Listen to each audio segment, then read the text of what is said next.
વિધાનસભાની ચૂંટણી બાદ લોકસભાની ચૂંટણીમાં કોંગ્રેસ પોતાના અસ્તિત્વનો જંગ લડી રહી છે. હવે દેશમાં પોતાના અસ્તિત્વને બચાવવા માટે થઈને કોંગ્રેસ આ લોકસભાની ચૂંટણીમાં કોને ઊભા રાખે છે અને કયા કેન્ડિડેટના નામ છે જે લગભગ ફાઇનલ થઈ ગયા છે ગુજરાતમાંથી, જાણીશું એ જ નામને. નમસ્કાર, હું છું ગોપી ઘાંગર અને આપ જોઈ રહ્યા છો નિર્ભય ન્યૂઝ.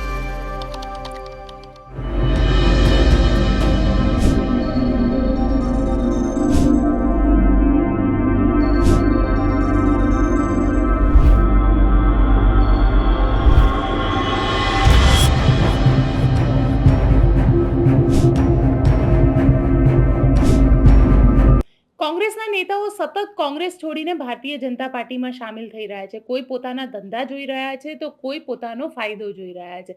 પણ આ બધાની વચ્ચે જે લોકો હજી પણ કોંગ્રેસ સાથે ટકેલા છે તેવા નેતાઓમાંથી કોણ હવે લોકસભાના ઉમેદવાર તરીકે હશે? કારણ કે લોકસભાના ઉમેદવારોની નામને લઈને કોંગ્રેસ ઇલેક્શન કમિટીની જે મીટિંગ છે તે આજે થવાની હતી અને તેને લઈને અમારી પાસે અમુક સંભવિત નામ આવેલા છે. એ સંભવિત નામોની જો ચર્ચા કરવામાં આવે તો વલસાડથી અનંત પટેલ આ વખતે ચૂંટણીના મેદાનમાં ઉતરી શકે છે. સ્ટ્રોંગ નામ છે. વાંસદાથી પોતે ધારાસભ્ય છે અને અનંત પટેલે આદિવાસીઓ માટે આંદોલનો પણ પુષ્કળ કર્યા છે. એટલે અનંત પટેલના નામની જે ચર્ચા છે તે અત્યારે વલસાડ સીટ ઉપરથી આવી રહી છે. અને સૌથી જેને કહી શકાય કે આમ તો શોકિંગ કહી શકાય, કારણ કે આણંદથી ભરતસિંહ સોલંકીનું નામ આવી રહ્યું છે. પૂર્વ મંત્રી રહી ચૂક્યા છે ભરતસિંહ સોલંકી, અધ્યક્ષ પણ રહ્યા છે ગુજરાત કોંગ્રેસના. અને ભરતસિંહ સોલંકીની અધ્યક્ષતામાં 2017ની ચૂંટણી કોંગ્રેસ લડ્યું હતું અને જેમાં ખૂબ સારું પરફોર્મન્સ આપ્યું હતું. અને ભરતસિંહ સોલંકી આ વખતે માનવામાં આવી રહ્યું છે કે લોકસભાની ચૂંટણીમાં આણંદથી પોતે ચૂંટણી લડી શકે છે. આ ઉપરાંત જો વાત કરવામાં આવે ગેનીબેન ઠાકોરની, કારણ કે બનાસકાંઠાથી ગેનીબેન ઠાકોરે તો પોતાની ચૂંટણીની તૈયારીઓ શરૂ કરી દીધી છે, પ્રચાર શરૂ કરી દીધો છે અને કહેવામાં આવે તો જાતે જ કહી રહ્યા છે કે હા, હું ચૂંટણીના મેદાનમાં છું, પાર્ટી જે રીતે કહેશે એ પ્રમાણે આગળ કામ કરીશ. એટલે ચૂંટણીને લઈને ગેનીબેનનું નામ લગભગ નિશ્ચિત મનાઈ રહ્યું છે. બનાસકાંઠાની અંદર એક બાજુ રેખા ચૌધરી છે તો બીજી બાજુ કોંગ્રેસમાંથી ગેનીબેન ઠાકોરનું નામ જે છે તે લગભગ નિશ્ચિત માનવામાં આવે છે. પાટણની વાત કરવામાં આવે તો પાટણથી ચંદનજી ઠાકોરનું નામ લગભગ નક્કી માનવામાં આવે છે, કારણ કે જગદીશ ઠાકોર, એવું કહેવાતું હતું કે જગદીશ ઠાકોર પાટણની આ સીટ ઉપરથી ચૂંટણી લડી શકે છે. પરંતુ જગદીશ ઠાકોરે ચૂંટણી પહેલા જ પોતે રિટાયરમેન્ટ અનાઉન્સ કરી દીધું છે અને પોતે કહી રહ્યા છે કે હું ચૂંટણી નહીં લડું, પરંતુ મારી જે ઉત્તર ગુજરાતની 4 સીટો છે એ 4 સીટો ઉપર કોંગ્રેસના કાર્યકરને જીતાડવા માટે હું સતત મહેનત કરીશ. પોતાના હેલ્થનું રીઝન પણ આપી રહ્યા છે કે મારી તબિયત નથી સારી રહેતી, પરંતુ અંતે જેને કહી શકાય કે બોર ખાટા છે તેવી પરિસ્થિતિ કદાચ જગદીશ ઠાકોર માટે અહીંયા ઊભી થઈ હોય શકે. પરંતુ અત્યારે જે નામ સામે આવી રહ્યું છે તે ચંદનજી ઠાકોરનું નામ સામે આવી રહ્યું છે. સાબરકાંઠાની વાત કરવામાં આવે તો જસુ પટેલનું નામ છે. તો ત્યાં જો વાત કરીએ અમદાવાદ પૂર્વની, તો રોહન ગુપ્તાનું નામ જે છે તે અત્યારે સામે આવી રહ્યું છે. રોહન ગુપ્તા નવો ચહેરો છે, સ્પોક્સ પર્સન તરીકે કામ કરતા હતા, પહેલીવાર ચૂંટણીના મેદાનમાં ઉતરશે. અને રોહન ગુપ્તા જેમને કહી શકાય, કારણ કે એમના પિતા પણ કોંગ્રેસની અંદર રહેલા છે, તેઓ પોતે સાંસદ રહેલા છે. અને રોહન ગુપ્તા સતત સોશિયલ મીડિયા, કોંગ્રેસનું એઆઈસીસીનું સોશિયલ મીડિયા આખું મેનેજ કરે છે, પ્રવક્તા છે. તો રોહન ગુપ્તા યુવા છે.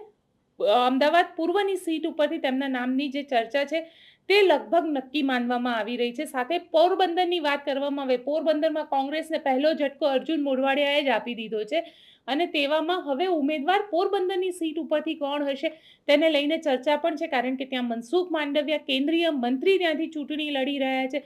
પોતે લેવા પટેલ સમાજમાંથી આવે છે અને જો મનસુખ માંડવિયા ત્યાંથી ચૂંટણી લડે તો તેઓ જીતી શકે છે તેવી પરિસ્થિતિ અત્યારે જોવા મળી રહી છે. તો ત્યાં આગળ કોંગ્રેસ જે છે તે પણ પાટીદાર ચહેરા ઉપર જ વિશ્વાસ મૂકી રહી છે. અને અહીંયા આગળ લલિત વસોયાનું નામ લગભગ નક્કી માનવામાં આવે છે. લલિત વસોયા વિધાનસભા લડ્યા હતા, હારી ગયા હતા, પરંતુ હવે લોકસભા માટે પોરબંદરથી લલિત વસોયાનું નામ લગભગ નક્કી માનવામાં આવે છે. જો અમરેલીની વાત કરવામાં આવે તો અમરેલીથી જેનીબેન ઠુમર અથવા વીરજી ઠુમર, બાપ દીકરીની આ જોડી, કારણ કે વીરજી ઠુમર ત્યાંથી ઘણા વખતથી ધારાસભ્ય રહ્યા છે, સાંસદ પણ રહ્યા છે અને ઘણું એવું ચર્ચા નામ છે જે કોઓપરેટિવ સેક્ટરમાં પણ ચાલે છે. જ્યારે તેમના દીકરી રહ્યા જેનીબેન ઠુમર, તેઓ ગુજરાત કોંગ્રેસના મહિલા જે વિંગ છે તેના અધ્યક્ષ પણ છે, વિદેશમાં ભણેલા છે અને કહેવાય છે કે ત્યાં જિલ્લા પંચાયતના અધ્યક્ષ પણ રહ્યા હતા. એટલે પોતાની સંગઠન ઉપરની પકડ ખૂબ સારી એવી છે. અને તેવામાં પણ જ્યારે અમરીશ ડેર